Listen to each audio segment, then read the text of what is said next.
Okay, there we go. It works again. So, I want to show you something interesting. See Walmart in Sacramento, but you want to go back here. You see there's a subway in it, but that's not a. You want to see this? Well, you can see the M.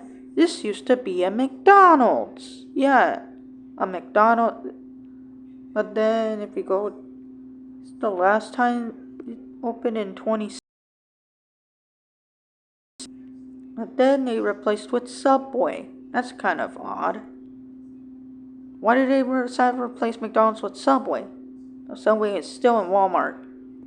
And it's Marketplace, I don't know. That's kind of odd how they replaced McDonald's with Subway at a Walmart. But yeah, basically all McDonald's are gone at Walmart except some of them. But anyways, oh yeah, you see that water tower? That thing? But anyways, that's it for this video. Bye!